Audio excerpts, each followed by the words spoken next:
تشریف لائے، انشاءاللہ ہم مل کر بیٹھیں گے تو مجھے بھی خوشی ہوگی آپ تمام حضرات کو ایک ساتھ دیکھ کر، محبتیں بڑھیں گی آپس میں، قریب قریب آ جائیں۔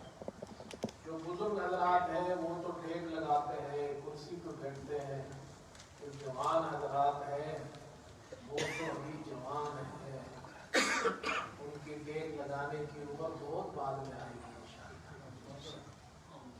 قریب قریب آ جائیں، آپ حضرات بھی قریب آ جائیں۔ یہ جو بیچ میں سرحد ہے، اس سرحد کو پار کرنا ہے، آ جائیے آ جائیے۔ یہ ہمارے تبلیغ والے ساتھی کہتے ہیں بھائی مل مل کر بیٹھنے سے محبتیں بڑھتی ہیں، اور پھر آپ میرے سامنے ہوں گے، میں آپ کو دیکھوں گا، میں خوش ہوں گا، آپ مجھے دیکھیں گے تو آپ بھی خوش ہوں گے انشاءاللہ۔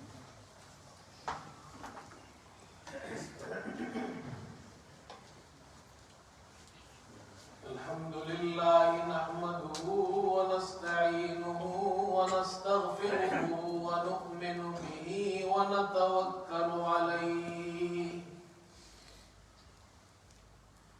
ونعوذ بالله من شرور أنفسنا ومن سيئات أعمالنا، من يهده الله فلا مضل له ومن يضلله فلا هادي له، ونشهد أن لا إله إلا الله وحده لا شريك له، ونشهد أن سيدنا وحبيبنا ومولانا محمدا عبده ورسوله، صلى الله تعالى على خير خلقه محمد وآله وصحبه أجمعين، أما بعد فأعوذ بالله من الشيطان الرجيم، بسم الله الرحمن الرحيم،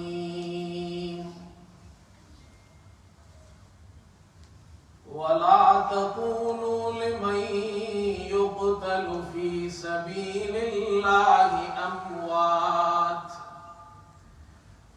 بل أحياء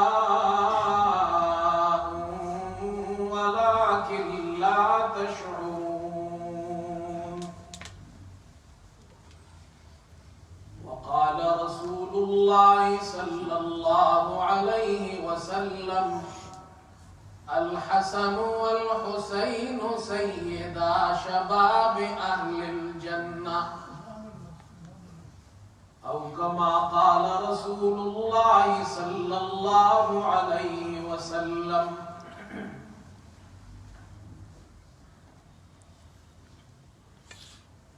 میں اپنی بات شروع کرنے سے قبل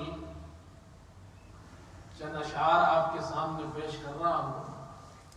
مجھے ہمارے انتہائی قابل احترام ہمارے بزرگ، ہمارے شیخ حضرت مولانا قاری طیب عباسی صاحب، انہوں نے یہ حکم بھی دیا کہ آپ کچھ اشعار بھی ہمیں سنائیں، تو ان کی حکم کی تعمیل میں نے چند اشعار آج ہی یہ بنائے ہیں۔ میں ایک تو شاعر نہیں ہوں، لیکن صحابہ اکرام کی محبت، آل رسول کی محبت ہمارے دلوں میں ہے، عشق حسین بھی ہمارے دلوں میں ہے۔ میں یہ چند الفاظ، ٹوٹے پھوٹے الفاظ حضرت حسین رضی اللہ عنہ کی شان میں غزلانہ عقیدت کے طور پر پیش کرتا ہوں۔ لیکن آپ حضرات وہ خاموش بیٹھے ہیں، لاک ڈاؤن نے آپ کو خاموش کر دیا ہے۔ پہلے جب میں آتا تھا آپ اتنے خاموش نہیں ہوتے تھے، بیچ میں لاک ڈاؤن کا گیپ آ گیا ہے، تو آپ تھوڑی سی خاموشی توڑ دیں، انشاءاللہ دوبارہ لاک ڈاؤن نہیں آئے گا۔ تو تھوڑا سا ساتھ آپ بھی دیں، دیں گے انشاءاللہ؟ ذرا زور سے بولو یار، دیکھو پتہ چلے کہ یہ کوئی جاندار مجلس ہے. ہمارے قائد عباسی صاحب یہ بھائی اتنے بڑے خطیب ہیں آپ کو ملے ہوئے ہیں، اور آپ تو ماشاءاللہ اتنی بڑی مسجد کے اتنے بڑے خطیب کے سننے والے ہیں. بہرحال یہ چند الفاظ یہ میں پیش کر رہا ہوں، ساتھ دیں گے بھائی انشاءاللہ. فرمایا کہ جمال بھی حسین ہے، کمال بھی حسین ہے، جمال بھی حسین ہے، کمال بھی حسین ہے. اللہ نے جمال بھی حضرت حسین کو عطا فرمایا تھا، کمال بھی عطا فرمایا. جمال بھی حسین ہے، کمال بھی حسین ہے، نبی بتا گئے ہمیں یہ آل بھی حسین ہے. جمال بھی حسین ہے، کمال بھی حسین ہے، نبی بتا گئے ہمیں یہ آل بھی حسین ہے. نبی کا نور عین ہے، علی کے دل کا چین ہے. نبی کا نور عین ہے، علی کے دل کا چین ہے. بہار مصطفیٰ حسن چراغ بھی حسین ہے. جمال بھی حسین ہے، کمال بھی حسین ہے. اور قاری صاحب یہ شعر آپ کے لیے خاص طور پر فرمائے کہ جہاں میں یہ مقام بر کسی کو بھی نہیں ملا. یہ مقام اللہ نے حضرت حسن اور حسین کو دیا ہے، کسی اور کو نہیں ملا. جہاں میں یہ مقام بر کسی کو بھی نہیں ملا. جہاں میں یہ مقام بر کسی کو بھی نہیں ملا. نبی کی پشت پر حسن سوار بھی حسین ہے. حضرت محمد صلی اللہ علیہ وسلم ہمارے پیارے نبی جب نماز پڑھتے تھے، سجدے میں جاتے تھے، حضرت حسن بھی چھوٹے تھے، حسین بھی چھوٹے تھے، دونوں آپ کی پیٹھ پر سوار ہو جاتے تھے. جہاں میں یہ مقام بر کسی کو بھی نہیں ملا. نبی کی پشت پر حسن سوار بھی حسین ہے. اللہ نے حسین کا نام قیامت تک کے لیے اونچا کر دیا. سب کہو سبحان اللہ. یزید کی حکومت زوال کا شکار ہے.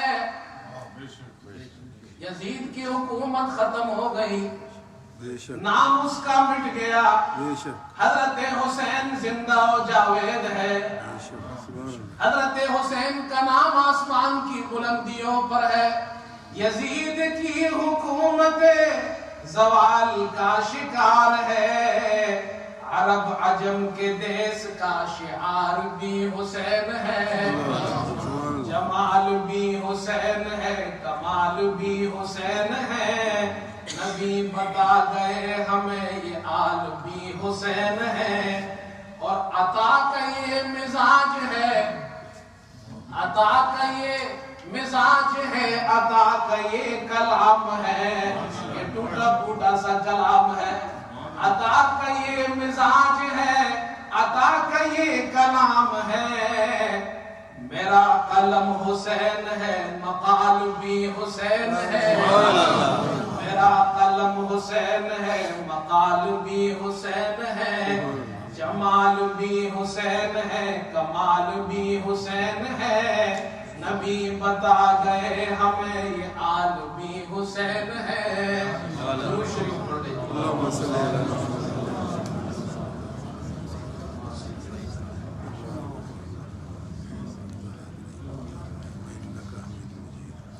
بزرگان محترم اور برادران عزیز، آپ کی مسجد ابو بکر مسجد ساؤتھ ہال میں آج یہ مبارک مجلس کا انعقاد ہوا ہے. اور مجھے آپ حضرات کے سامنے سیدنا محبوبنا، ہمارے محبوب، ہمارے سید حضرت حسین رضی اللہ تعالیٰ عنہ کی شہادت اور واقعہ کربلا کے حوالے سے چند باتیں عرض کرنی ہیں، اور اس کا مقصد یہ ہے کہ خاص طور پر ہم مسلمانوں کو، ہمارے بچوں کو، اور یہ جو نوجوان یہاں آئے ہیں انہیں معلوم ہو کہ واقعہ کربلا تھا کیا، اور حضرت حسین رضی اللہ تعالی عنہ اور آپ کے خاندان نے کون سی بڑی قربانی دی ہے، اور ہمارے لیے اس میں کیا سبق ہے۔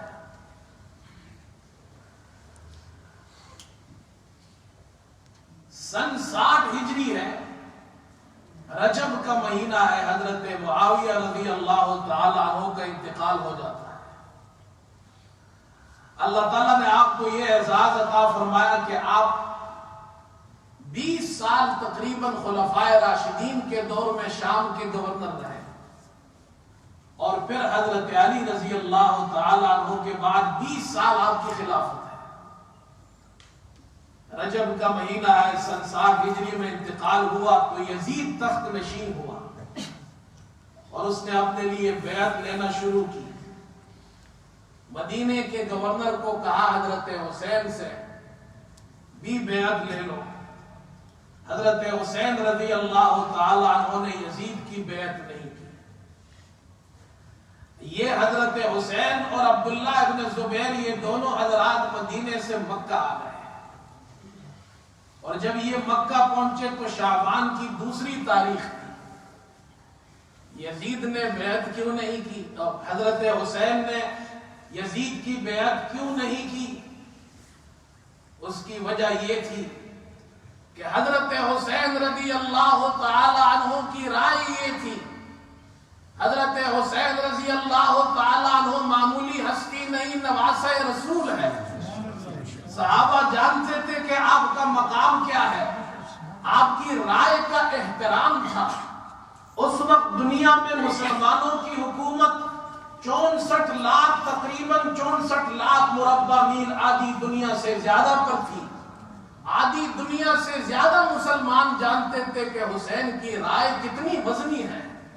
حضرت حسین نے فرمایا کہ بادشاہ وہ ہوگا، امیر وہ ہوگا جو خود تخت پر بیٹھ کر بیعت نہیں لے گا، بلکہ جو ارباب حل و عقد ہے، جو اہل دانش ہے، جو علماء ہے، جو اکابرین ہے، ان کو مشورے کے لیے بلایا جائے، ان کے مشورے سے ہمارا بادشاہ منتخب ہوگا، ہمارا امیر منتخب ہوگا۔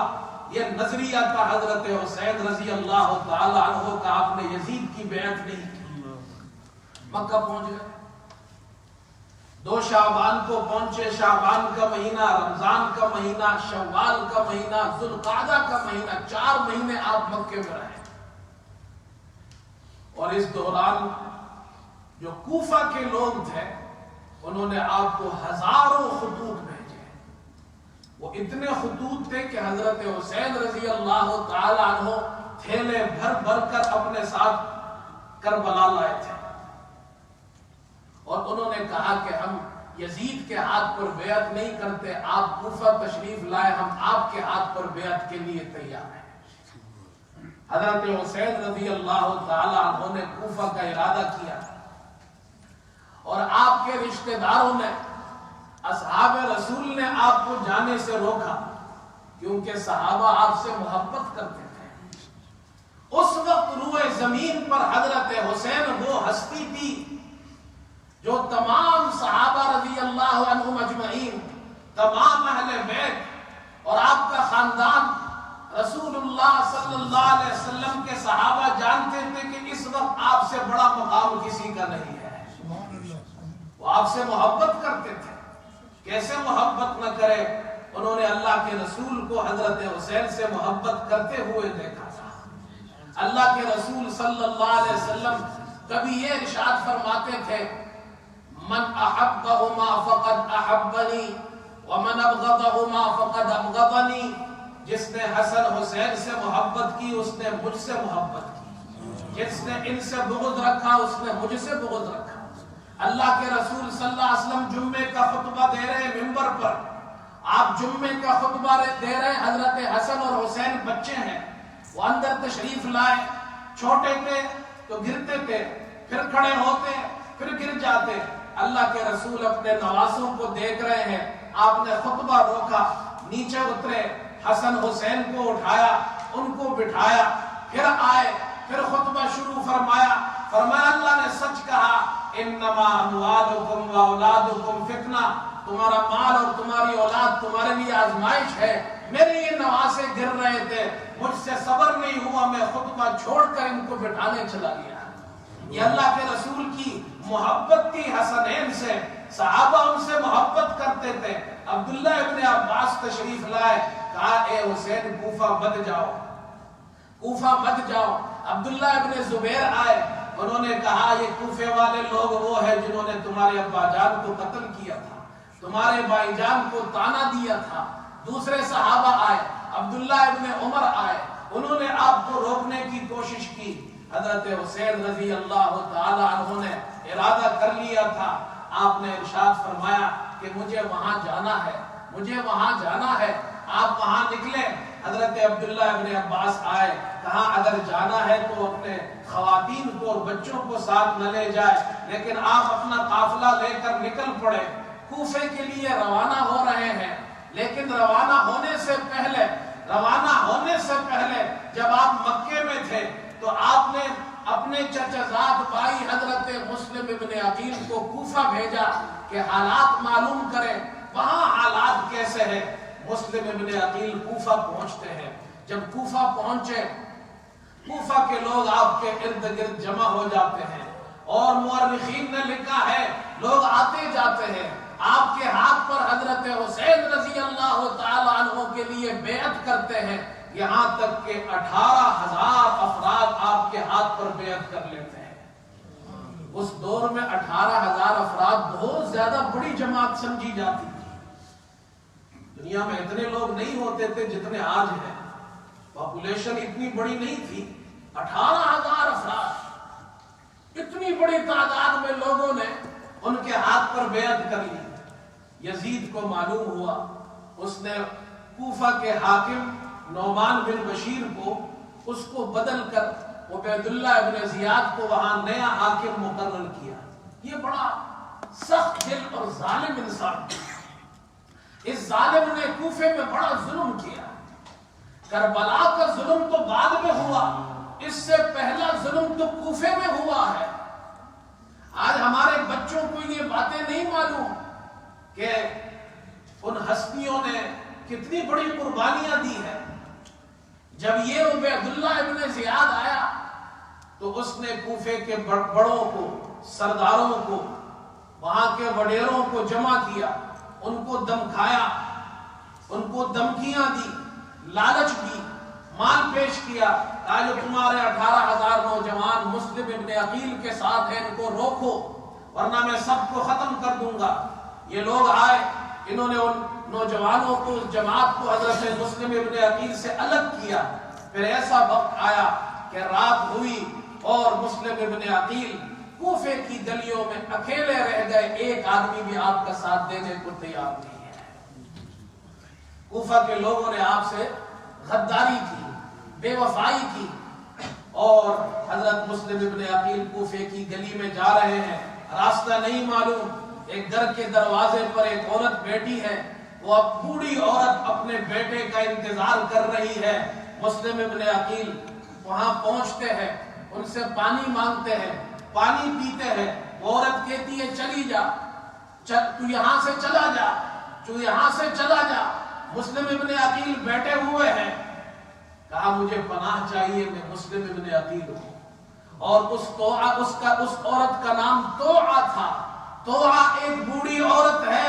میرے دوستو، اللہ جب کسی کے دل میں ایمانی غیرت ڈالتا ہے تو 18,000 افراد کے دلوں میں وہ غیرت نہیں تھی جو اس بڑھیا کے دل میں تھی۔ 18,000 افراد ڈر گئے، مگر وہ ایک بڑھیا، وہ جانتی تھی کہ حکومت نے اعلان کیا ہے جس کے پاس مسلم ابن عقیل پایا گیا، جس نے مسلم ابن عقیل کو پناہ دی، اسے قتل کر دیا جائے گا۔ لیکن اس نے آل رسول کی محبت میں مسلم ابن عقیل کو اپنے گھر بنا دی، اپنے گھر بلایا، اپنے گھر بٹھایا، اپنے گھر بلا کر بٹھا کر پناہ دے کر کھانا کھلایا، جگہ دی ان کو۔ لیکن پھر اس کا بیٹا آیا، اس بدبخت بیٹے کو معلوم ہوا مسلم ابن عقیل ہمارے گھر میں ہے، اس نے جا کر عبید اللہ ابن زیاد کو خبر کر دی۔ وہ لوگ آئے اور آخر کار مسلم ابن عقیل گرفتار ہوئے اور ابن زیاد نے ان کو شہید کر دیا۔ محل کی چھت پر چڑھا کر ان کو قتل کیا گیا، ان کا سر نیچے محل سے نیچے پھینکا، اور مسلم ابن عقیل پر یہ ظلم ہوا۔ ایک کوفے والوں نے بے وفائی کی، یہ پہلی بے وفائی تھی جو مسلم ابن عقیل کے ساتھ کوفہ کے لوگوں نے کی ہے۔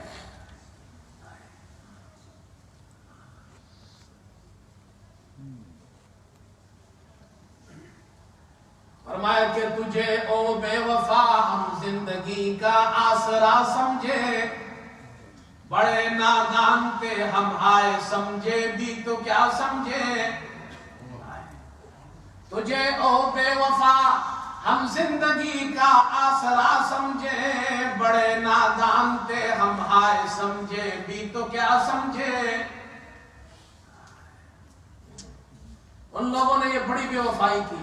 اور مسلم ابن عقیل کب شہید ہوتے ہیں؟ میرے دوستو 10 محرم حضرت حسین کی شہادت کا دن ہے۔ یہ دن تو ہمیں یاد ہے، اور یہ بھی یاد کر لیجئے مسلم ابن عقیل بھی ایک بہت بڑے دن شہید ہوئے ہیں۔ مسلم ابن عقیل ذوالحجہ کی 9 تاریخ کو، جس تاریخ کو حجاج اکرام عرفات میں وقوف کرتے ہیں، عرفات کے میدان میں ہزاروں حجاج 9 ذی الحجہ کو وقوف کرتے ہیں، اس تاریخ کو 9 ذی الحجہ کو مسلم ابن عقیل کی شہادت ہوئی ہے۔ حضرت حسین رضی اللہ تعالیٰ عنہ کو اس کا علم نہیں ہے۔ وہ مکہ سے 8 تاریخ کو نکلتے ہیں، اور جب وہ نکلے تو 8 تاریخ کے اگلے روز 9 تاریخ کو مسلم ابن عقیل شہید ہوئے، اور شہادت سے پہلے ایک آدمی سے انہوں نے کہا کہ یہ خط حسین تک پہنچا دو کہ وہ یہاں نہ آئے۔ لیکن اس زمانے میں ٹیلی فون تو تھا نہیں، موبائل تو تھا نہیں، اتنا فاسٹ انتظام نہیں تھا۔ وہ خط تو بہت بعد میں پہنچا جب حضرت حسین کوچ کر چکے تھے۔ غیب کا علم حضرت حسین کے پاس بھی نہیں تھا۔ یہ بات بھی سمجھ لو، یہ عقیدہ بھی سمجھ جاؤ۔ غیب کا علم کس کے پاس ہے؟ ایک اللہ کے پاس ہے۔ ایک میرا اللہ جانتا ہے کل کیا ہونے والا ہے، اور کوئی نہیں جانتا کل کیا ہونے والا ہے، پرسوں کیا ہونے والا ہے۔ اللہ تعالیٰ فرماتے ہیں، فرمایا لو کنت اعلم الغیب لاستکثرت من الخیر وما مسنی السوء۔ یہ قرآن ہے میرے دوستو، قرآن ہمارا عقیدہ بناتا ہے۔ اگر میں غیب کا علم جانتا تو میں بہت سی اچھائیاں جمع کر لیتا، بہت سے خیر جمع کر لیتا، اور مجھے کوئی تکلیف نہ پہنچتی۔ حضرت حسین کو، اگر حضرت حسین کو غیب کا علم ہوتا، وہ مسلم ابن عقیل کو کوفہ نہیں بھیجتے۔ حضرت حسین کو علم ہوتا تو اپنے چچزاد بھائی کو ان ظالموں کے پاس نہیں بھیجتے۔ غیب کا علم کس کے پاس ہے؟ ایک اللہ کے پاس۔ یہ عقیدہ بناؤ۔ جب یہ واقعات ہم پڑھتے ہیں، ان واقعات کو سمجھ کر پڑھیں، ان واقعات کو سوچ کر پڑھیں۔ غیب کا علم، غیب دان ایک اللہ ہے۔ فرمایا ان اللہ عنده علم الساعة وينزل الغیث وَيَعْلَمُ مَا فِي الْأَرْحَامِ وَمَا تَدْرِي نَفْسٌ مَاذَا تَكْسِبُ غَدًا وَمَا تَدْرِي نَفْسٌ بِأَيِّ أَرْضٍ تَمُوتُ۔ یہ 5 چیزیں اللہ نے قرآن میں ذکر کی ہے، اس کا علم اللہ کے پاس ہے۔ غیب کا علم کس کے پاس ہے؟ ایک اللہ کے پاس ہے۔ حضرت حسین رضی اللہ تعالیٰ عنہ روانہ ہوئے کوفہ کی طرف۔ سب سے پہلا لشکر عبید اللہ ابن زیاد آپ کے مقابلے میں بھیجتا ہے حر کا۔ حر 1000 کا لشکر لے کر آتا ہے، حضرت حسین سے ملتا ہے۔ آپ خطوط دکھاتے ہیں، کوفہ والوں نے ہمیں بلایا ہے، ہم اس لیے جا رہے ہیں۔ انہوں نے کہا مجھے تو ابن زیاد نے بھیجا ہے کہ میں آپ کو کہیں جانے نہ دوں اور آپ کے ساتھ رہوں، یہاں تک کہ آپ کو اس کے سامنے پیش کر دوں۔ حضرت حسین رضی اللہ تعالی عنہ جب ان سے بات کرتے ہیں حر سے، تو حر آپ کو ڈرانے دمکانے کی کوشش کرتا ہے، لیکن اسے نہیں معلوم کہ میرے سامنے کون سی ہستی ہے، میرے سامنے نواسہ رسول ہے، نواسہ رسول کو کوئی نہیں ڈرا سکتا، حضرت علی کے لخت جگر کو کوئی نہیں دھمکی دے سکتا ہے، فاطمہ کے نور عین کسی سے ڈرنے والے نہیں ہوتے ہیں۔ حضرت حسین جواب میں کہتے ہیں حر آپ کو ڈراتا ہے، آپ کو دھمکی دیتا ہے، آپ سے کہتا ہے تم وہاں پہنچو گے وہ تمہیں قتل کر دیں گے۔ حضرت حسین جواب میں کہتے ہیں حر میری بات کو سن، ذرا غور سے سن۔ عربی کا شعر پڑھتے ہیں، فرمایا کہ سأمضی وما بالموت عار علی الفتى۔ جو عربی جانتے ہیں وہ تو جانتے ہیں حضرت حسین کیا فرما رہے ہیں، فرمایا کہ سأمضی وما بالموت عار علی الفتى اذا ما نوى حقا وجاهد مسلما۔ اے حر تو مجھے کس چیز سے ڈراتا ہے؟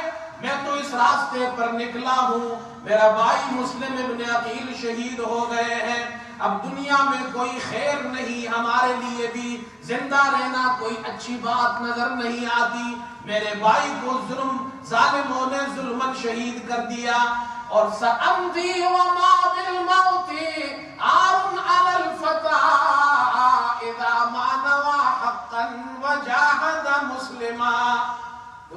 تم مجھے موت سے ڈراتے ہو، نوجوان کے لیے موت کوئی عار نہیں، میں نواسہ رسول ہوں، موت کو اپنے لیے تحفہ سمجھتا ہوں،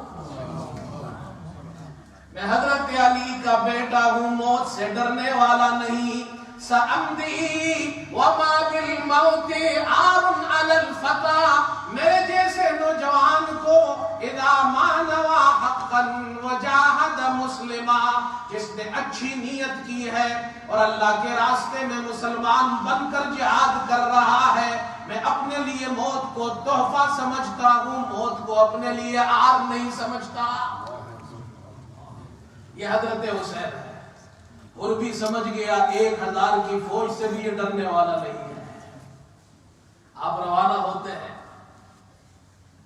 آگے عمر ابن سعد آتا ہے، یہ 4000 کا لشکر لے کر آتا ہے، درمیان میں مسلم ابن حضرت حسین رضی اللہ تعالیٰ عنہ کو خبر ملتی ہے کہ مسلم ابن عقیل کو شہید کر دیا گیا، اور پھر آپ اپنے لوگوں کو جمع کرتے ہیں اور ان کو یہ کہتے ہیں کہ کوفے کے لوگوں نے بے وفائی کی ہمارے ساتھ، مسلم ابن عقیل کے گھرانے کے افراد کہتے ہیں، ان کے بھائی کہتے ہیں کہ ہم واپس نہیں جائیں گے، ہم اپنے بھائی کا بدلہ لیں گے۔ تو حضرت حسین فرماتے ہیں جب تم یہاں سے جانے کے لیے تیار نہیں تو میں بھی جانے کو واپس تیار نہیں۔ آگے بڑھتے ہیں، عمر ابن سعد آتا ہے 4000 کا لشکر لے کر، آپ پھر خطوط دکھاتے ہیں، کوفہ والوں نے بلایا ہے ہم جا رہے ہیں، اور پھر اس گفتگو میں جب آپ کو یہ معلوم ہو گیا کوفے کے لوگ کوفی لا یوفی، عربی میں یہ محاورہ اسی وقت بن گیا تھا کہ کوفے کے لوگ وفادار نہیں ہوتے، تو حضرت حسین رضی اللہ تعالیٰ عنہ نے 3 شرطیں پیش کی۔ پہلی شرط یہ ہے کہ مجھے چھوڑ دو، یزید کے پاس جانے دو، میں اور وہ آپس میں بیٹھ کر اپنا معاملہ خود ٹھیک کر لیں گے۔ دوسری شرط یہ مجھے واپس مکہ جانے دو، یا تیسری شرط یہ مجھے سرحدات پر جانے دو، میں وہاں اللہ کے راستے میں جہاد کرتا رہوں گا۔ عمر ابن سعد بھی خوش ہوا، مورخین نے لکھا ہے اس نے یہ باتیں سنی تو وہ بھی تیار ہو گیا، ابن زیاد کو اس نے لکھا، خط بھیجا، اور حافظ ابن کثیر کہتے ہیں وہ بھی تیار ہو گیا تھا۔ کون چاہتا ہے کس کی ہمت تھی کہ نواسہ رسول کے راستے میں کھڑا ہو؟ لیکن ایک بدبخت شمر بن ذل جوشن، اس نے ابن زیاد سے کہا یہی موقع ہے، واپس جانے مت دو، اگر یہ واپس چلا گیا پھر خیر نہیں، ان سے کہو یا تو بیعت کرے، آپ کا حکم مانے، اور نہیں مانتا تو پھر اس سے مقابلہ کیا جائے۔ جب یہ جواب آیا اور شمر بھی آیا اور آپ سے کہا گیا کہ یا تو کوفہ چلو، ابن زیاد کا حکم مانو، اور یا پھر تمہیں قتل کر دیا جائے گا، حضرت حسین نے کہا کہ میں نواسہ رسول ہوں، میں اس طرح بیعت نہیں کروں گا۔ کربلا کے میدان میں، ریگستانوں میں ہم اس طرح بیعت نہیں کرتے ہیں، ہم چھپ کر بیعت کرنے والے لوگ نہیں ہیں۔ اور پھر آخر وہ کربلا کا واقعہ پیش آیا۔ کربلا کی صبح سے پہلے کربلا کی رات ہے، 10 محرم سے پہلے، 10 محرم کی صبح سے پہلے 10 محرم کی رات ہے۔ آج بھی رات ہے، وہ بھی رات تھی، لیکن وہ کیسی رات تھی؟ حضرت حسین رضی اللہ تعالیٰ عنہ کے پاس شمر کے آدمی آتے ہیں، آپ کہتے ہیں ان سے کہو واپس چلا جائے، واپس چلے جائے، مجھے اکیلا چھوڑ دے۔ آج کی رات، 10 محرم کی رات کو حضرت حسین کا پیغام کیا ہے؟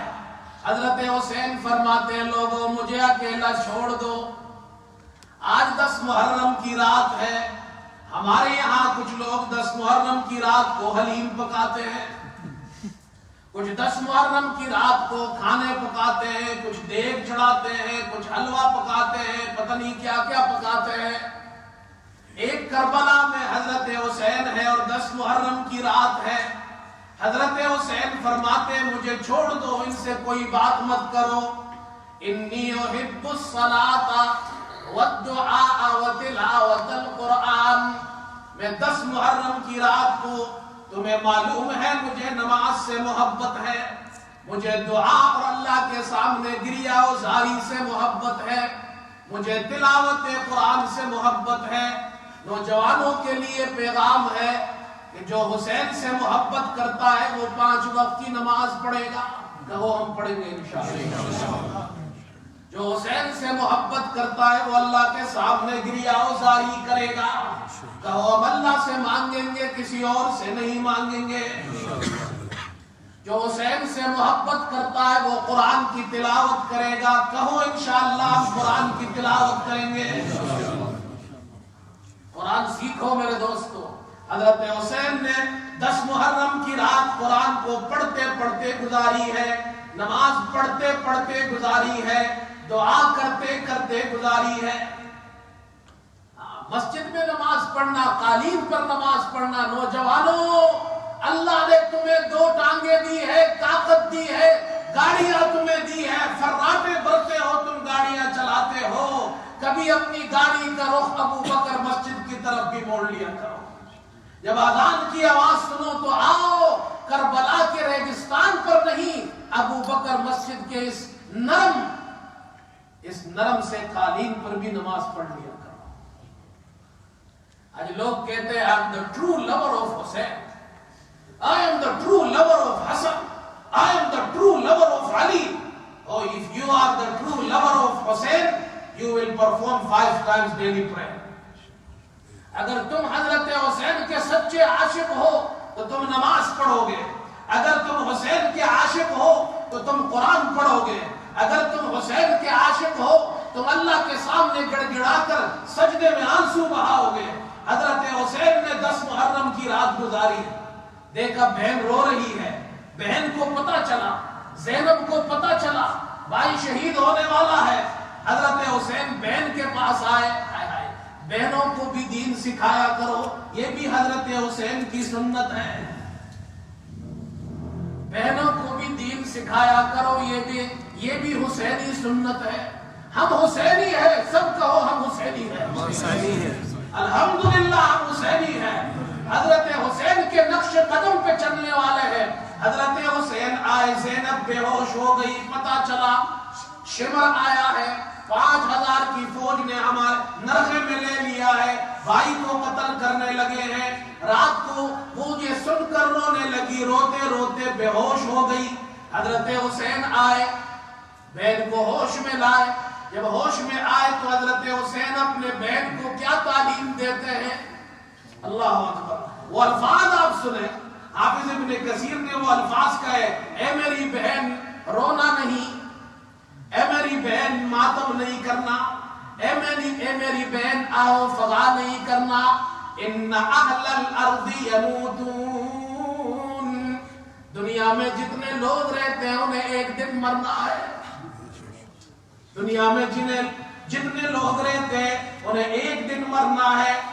آسمان کے جو فرشتے ہیں یہ بھی باقی رہنے والے نہیں، ایک دن یہ بھی ختم ہو جائیں گے۔ باقی رہنے والی تو ایک اللہ کی ذات ہے۔ مجھے بھی دنیا سے جانا ہے، میرے پیچھے رونا نہیں۔ یہ حضرت حسین کی تعلیمات ہے، صبر کی تعلیم آپ نے دی۔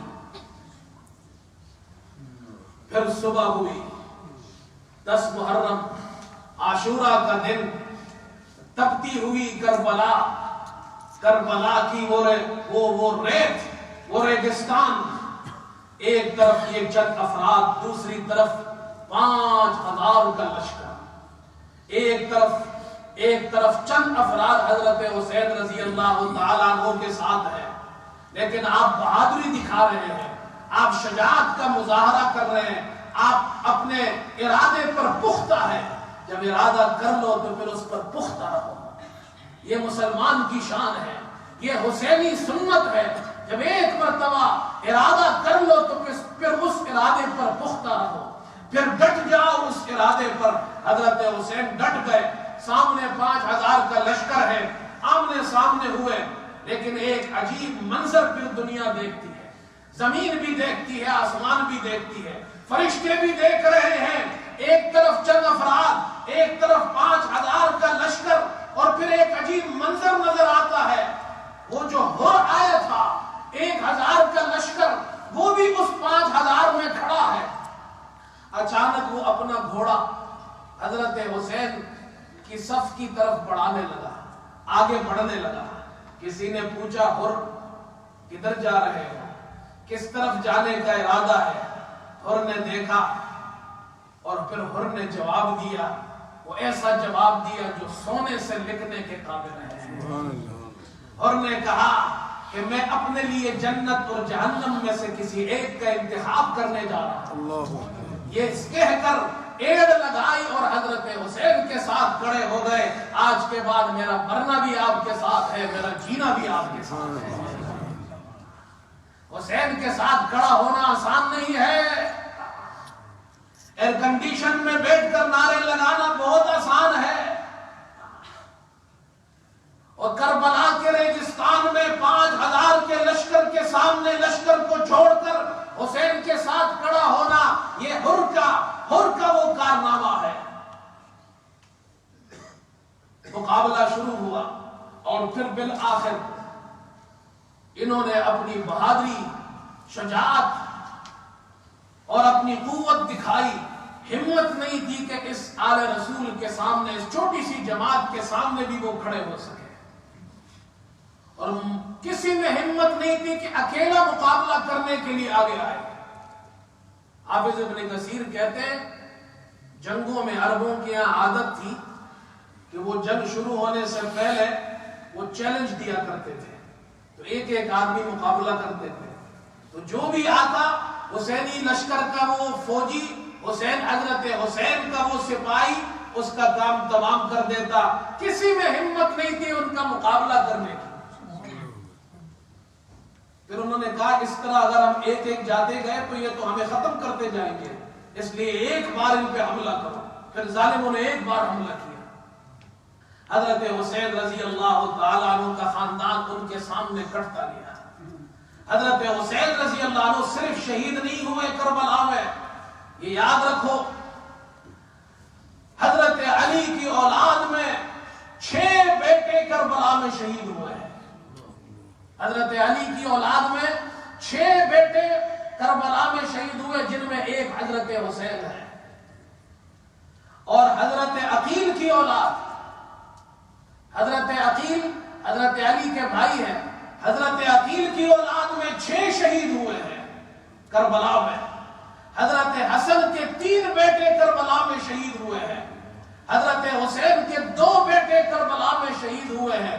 حضرت حسین کے 2 بیٹے اور 1 رضائی بھائی وہ بھی کربلا میں شہید ہوا ہے۔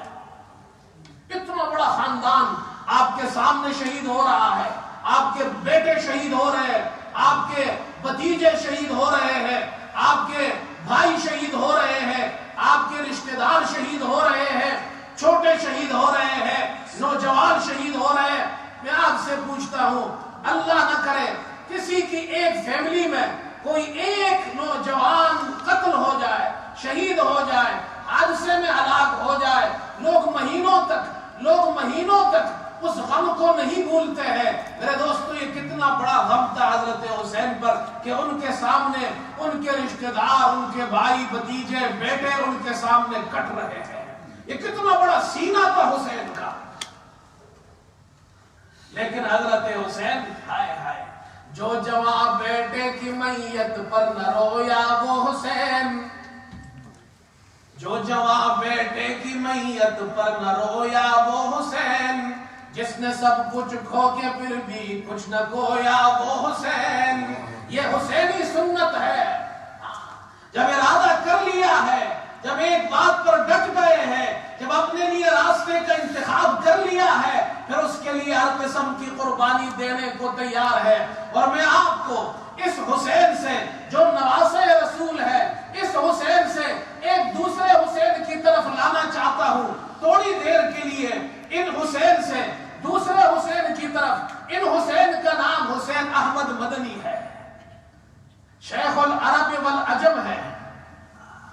شیخ العرب والعجم سید حسین احمد مدنی ہے، وہ بھی حسین ہے، وہ نواسہ رسول ہے، یہ بھی حسین ہے۔ شیخ العرب والعجم حضرت حسین احمد مدنی ہے، اپنے استاد شیخ الہند کے ساتھ وہ قید ہے، انہیں قید کیا گیا۔ جب قید کیا گیا تو رات کو اپنے استاد کی خدمت کرتے تھے جیل کے اندر بھی۔ کیسی خدمت کرتے تھے؟ سخت سردی کا زمانہ آتا تھا، گرم پانی کا انتظام نہیں ہوتا تھا۔ حسین احمد مدنی کے استاد شیخ الہند تہجد کے لیے وضو کرتے تھے تو حضرت حسین احمد مدنی رحمت اللہ علیہ لوٹے میں پانی بھر کر اس لوٹے کو پورے رات اپنے جسم کے ساتھ چمٹا کر رکھتے تھے۔ پانی گرم کرنے کے لیے آگ نہیں، کم از کم میرے جسم کی حرارت سے تھوڑا تو گرم ہو جائے گا۔ حسین ایسے بھی ہوتے ہیں، وہ بھی حسین تھے، یہ بھی حسین تھے۔ قربانیاں دینے والے سچے حسین ہوتے ہیں، سچے حسین قربانی دینے والے ہوتے ہیں۔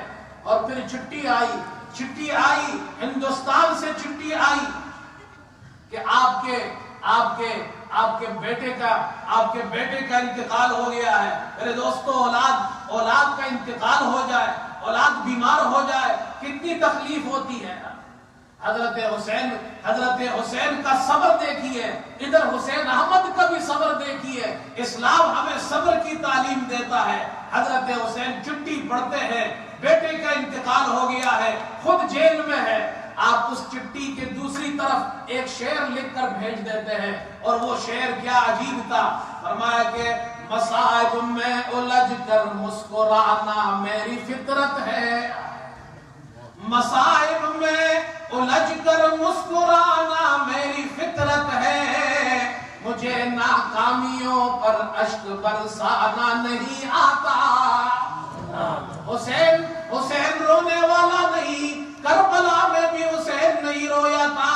اور پھر صدیوں بعد اس حسین کا دوسرا غلام حسین احمد بھی نہیں رویا تھا۔ یا ایھا الذین آمنوا استعینوا بالصبر والصلاۃ ان اللہ مع الصابرین۔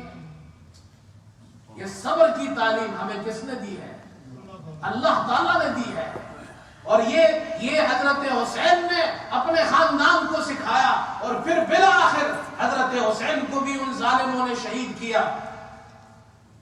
کتنا ٹائم ہے؟ 5 منٹ ہے۔ شمر نے آپ کا سر خولی کو دیا اور کہا ابن زیاد کے پاس لے جاؤ۔ یہ ظالم جب کوفہ پہنچا تو ابن زیاد کا جو محل تھا، وہ رات کا وقت تھا، وہ بند ہو چکا تھا، تو یہ سر اپنے گھر لائے۔ حافظ ابن کثیر نے البدایہ میں یہ واقعہ نقل کیا ہے۔ میں کہتا ہوں کوفے کے اندر، یہ یاد رکھو بھائی، یہ نام بھی یاد کر لو، کوفے میں 2 عورتیں تاریخ میں دکھائی ہے بڑی غیرت والی تھی۔ وہ 18,000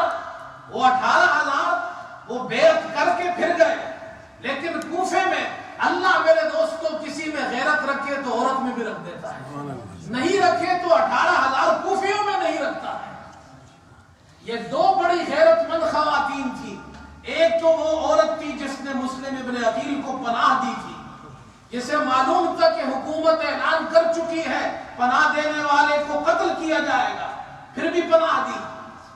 دوسری عورت یہ خولی اپنے گھر آیا حضرت حسین کا سر لے کر۔ اس کی بیوی کا نام نورا تھا، نورا، یہ یاد رکھو، اس کا نام کیا تھا؟ توعا، بڑی غیرت مند جس نے مسلم ابن عقیل کو پناہ دی۔ یہ توعا یہ بھی بڑی غیرت مند تھی۔ اس نے اپنے شوہر سے کہا تم کیا لائے ہو؟ انہوں نے کہا میں سب سے بڑا سر حسین کا سر لایا ہوں۔ یہ ظالم اتنے بدبخت ہیں، اتنے بدبخت ہیں، جب دل سیاہ ہو جائے، جب دل سیاہ ہو جائے، جب دل مردہ ہو جائے تو پھر وہ ایسے لوگ ہوتے ہیں۔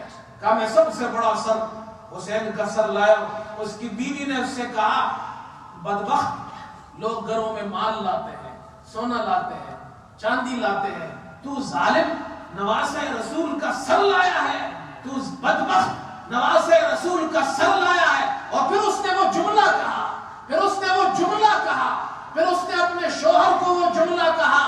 وہ ایک غیرت مند عورت تھی، اس نے اپنے شوہر سے قسم کھا کر کہا خدا کی قسم آج کے بعد میں کبھی بھی زندگی پر تیرے بستر پر تیرے ساتھ نہیں سوؤں گی۔ یہ ظلم اس عورت سے بھی برداشت نہیں ہوا، اتنا بڑا ظلم ہوا۔ اور جب ابن زیاد کے سامنے وہ سر پیش ہوا، آج جب حکومت ہو تو پھر فرعون بن جاتے ہیں، لیکن انہیں یاد رکھنا چاہیے آج تو ابن زیاد بڑا فرعون بنا ہوا تھا۔ اس کے ہاتھ میں چھڑی تھی، چھڑی، اس نے وہ چھڑی حضرت حسین کے ہونٹوں پر مارنے لگا۔ ایک صحابی بیٹھے ہوئے تھے، زید بن ارقم رضی اللہ عنہ، بوڑھے ہو چکے تھے، ضعیف العمر تھے، بہت بوڑھے ہو گئے تھے۔ اس نے دیکھا ابن زیاد حضرت حسین کے ہونٹوں پر چھڑی مار رہا ہے، اور نے کہا چھڑی ہٹا، خدا کی قسم، اس ذات کی قسم جس کے سوا کوئی معبود نہیں، میں نے اپنی ان آنکھوں سے محمد الرسول اللہ کو ان ہونٹوں پر بوسہ لیتے ہوئے دیکھا ہے۔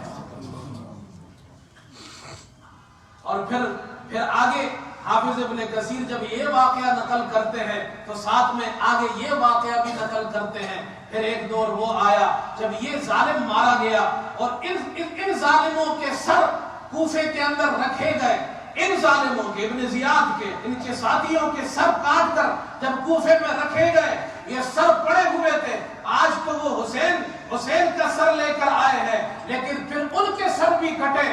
جب ان کے سر کٹے تو لوگوں نے دیکھا ایک سانپ آیا، لوگوں نے کہا سانپ آیا، سانپ آیا، سانپ آیا۔ وہ سانپ سروں میں درمیان سے گزرتا گزرتا گزرتا اور وہ ابن زیاد کے گلے کے اندر سے اس کے سر میں داخل ہوا، اور تھوڑی دیر بعد پھر واپس باہر نکلا اور چلا گیا۔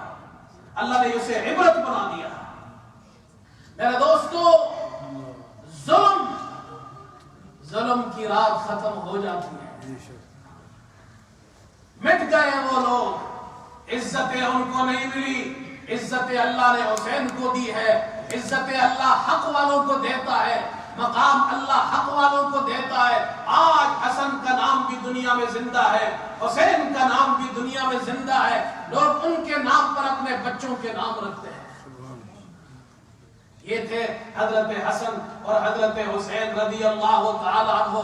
میرے دوستو، آخر میں ایک بات عرض کرنا چاہتا ہوں، اور خاص طور آج میں نے اپنے یہاں بھی بیان میں یہ بات کی تھی کہ ہم اپنے بچوں کو، اور خاص طور پر جو ہمارے نوجوان ہیں، آج ہمارے بچوں کو یہ نہیں معلوم ہمارے ریئل ہیروز کون ہیں۔ آپ ان سے فٹ بالرز کے نام پوچھیں، سب کو آتے ہیں، سنگرز کے نام پوچھیں، سب کو آتے ہیں، آپ ان سے اداکاروں کے نام پوچھیں، سب کو آتے ہیں، گانے بھی یاد ہیں ان کو، فلمیں بھی یاد ہیں ان کو، ساری موسیقی اور ان کے جناب جتنے بھی گلوکار ہیں وہ سب یاد ہیں ان کو، سارے ان کو ازبر ہے۔ لیکن ہمارے یہاں آپ کو بھی پتا، مجھے بھی پتا ہے، ہمارے یہاں ایسے بچے بھی آتے ہیں وہاں ہمارے مدرسے میں 8-8 سال کے، 10-10 سال کے مسلمان بچے جن کو لا الہ الا اللہ نہیں آتا، نماز تو بڑی دور کی بات ہے، وضو کرنا نہیں آتا، ایسے نوجوان بھی ہے، ہزاروں نوجوان آپ کو مل جائیں گے، ایک ایک محلے میں مل جائیں گے، جہاں مسلمان رہتے ہیں ہر علاقے میں مل جائیں گے۔ میں سینکڑوں کی نہیں، ہزاروں کی بات کرتا ہوں، ہر ایک علاقے میں جن مسلمان بچوں کو، نوجوانوں کو نماز پڑھنی نہیں آتی ہے، ہزاروں نوجوان آپ کو ہر علاقے میں ملیں گے جنہیں دیکھ کر قرآن پڑھنا نہیں آتا ہے، ہزاروں نوجوان ایسے ملیں گے جنہیں نہیں معلوم غسل کے اندر کتنے فرائض ہیں۔ میں بہت پرانی بات کر رہا ہوں، آج سے کوئی 25 سال پرانی بات، جب میں پاکستان میں تھا، اعتکاف پہ کچھ نوجوان ہماری مسجد میں بیٹھے، ایک نوجوان میرے پاس آیا، اس نے مجھ سے چپ کر کہا، یہ جو نوجوان اعتکاف میں بیٹھا ہے یہ زندگی میں پہلی بار مسجد میں آیا ہے، اسے یہ بھی نہیں معلوم فرض غسل کا طریقہ کیا ہے، اور یہ اس وقت جب مسجد میں بیٹھا ہے تو یہ ناپاک ہے، اور اسے یہ بھی نہیں معلوم پاک ہونے کا طریقہ کیا ہے، یہ اعتکاف میں بیٹھا ہے، یہ ناپاک مسجد میں بیٹھا ہے۔ آپ ان کو بلائیے، انہیں سمجھائیے۔ میں نے اس نوجوان کو بلایا، حکمت سے اس سے بات کی، میں نے پوچھا کہ بھائی جب غسل فرض ہو جائے تو وہ کیسے کیا جاتا ہے، غسل میں کتنے فرائض ہیں؟ انہوں نے کہا مولوی صاحب مجھے تو نہیں معلوم غسل میں کتنے فرائض ہیں، میں تو شاور کھولتا ہوں، نیچے کھڑا ہو جاتا ہوں، شیمپو بھی لگاتا ہوں، صابن بھی لگاتا ہوں۔ ہمارے نوجوانوں سے پوچھو غسل میں کتنا فرض ہے، تو کہتے ہیں ایک بالٹی، ایک صابن، ایک تولیہ۔ یہ نہیں معلوم۔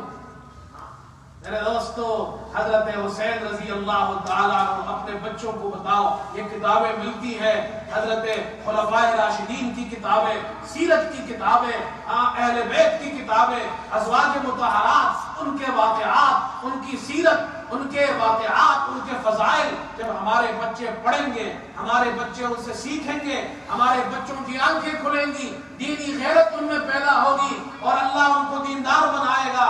میں اسی پر اختتام کرتا ہوں، اللہ سے دعا کرتا ہوں اللہ ہم سب کے اس ملنے بیٹھنے کو قبول فرمائے، جو کچھ کہا سنا گیا اللہ اسے قبول فرمائے، اللہ ہمیں صحابہ اکرام سے سچی محبت نصیب فرمائے، اللہ ہمیں اہل بیت سے سچی محبت نصیب فرمائے، اللہ آل رسول سے ہمیں سچی محبت نصیب فرمائے، اللہ ہمیں رسول اللہ صلی اللہ علیہ وسلم کی سنتوں پر عمل کرنے والا بنائے، اللہ ہمیں دین پر چلنے والا بنائے، اللہ ہمیں حضرت حسین رضی اللہ تعالی عنہ کی جو سیرت طیبہ ہے، ان کا جو یہ واقعہ کربلا ہے، اس سے ہمیں سبق حاصل کرنے کی توفیق نصیب فرمائے۔ انہوں نے جو قربانیاں دی ہے، اے اللہ وہ تو بہت بڑی قربانیاں ہیں، ہم تو بہت کمزور ہیں، اے اللہ ہمیں بھی دین کے لیے قبول فرما، اے اللہ ہمیں بھی اپنے اس پاک دین کے لیے قبول فرما، ہمارے بچوں کو بھی قبول فرما، ہماری بچیوں کو بھی قبول فرما، اور اے اللہ ہمیں پورا سال صحابہ کا سچا عاشق بنا دے۔ ایسا نہ ہو کہ ہم چند دنوں کے اندر تو صحابہ کا ذکر کریں، پورے سال پہ بھول جائے۔ اے اللہ ہمیں پوری زندگی ان کے ساتھ سچی محبت نصیب فرما، ان کی اتباع ہمیں نصیب فرما۔ اے اللہ جب آخرت میں اے اللہ جنت میں بھی ہمیں صحابہ کی رفاقت نصیب فرما، اللہ کے رسول صلی اللہ علیہ وسلم کی رفاقت نصیب فرما۔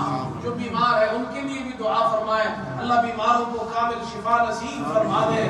جو دنیا سے جا چکے ہیں اے اللہ، بہت سے علماء دنیا سے جا چکے ہیں، اے اللہ ان گزشتہ 1.5 سال میں بہت سے لوگ دوست احباب دنیا سے جا چکے ہیں، لوگوں کے والدین، رشتہ دار، دوست احباب جو بھی مسلمان دنیا سے جا چکے، اللہ سب کی مغفرت فرما، جنت الفردوس میں ان کو اعلیٰ مقام نصیب فرما۔ ہمارے ایک بہت ہی اچھے دوست اور حضرت قاری صاحب کے بھی بہت پرانے ساتھی مولانا فیض الرحمان عثمانی صاحب جو اسلام آباد پاکستان میں ہوتے ہیں، وہ بہت سخت بیمار ہیں، ہاسپٹل میں ایڈمٹ ہے، گزشتہ چند دنوں سے بہت زیادہ بیمار ہے۔ ان کے لیے دعا فرمائے، اللہ ان کو شفا نصیب فرمائے، اللہ ان کو صحت تندرستی نصیب فرمائے۔ اور بھی جتنے مسلمان بیمار ہیں دنیا میں ہیں، جہاں بھی ہے، اللہ ان کو صحت تندرستی نصیب فرما۔ ہماری جائز حاجات کو، تمناؤں کو غیب سے پورا فرما، ہماری دعاؤں کو اپنے فضل و کرم سے قبول فرما۔ صلی اللہ تعالی علی خیر خلقہ محمد و آلہ و اصحابہ اجمعین برحمتہ۔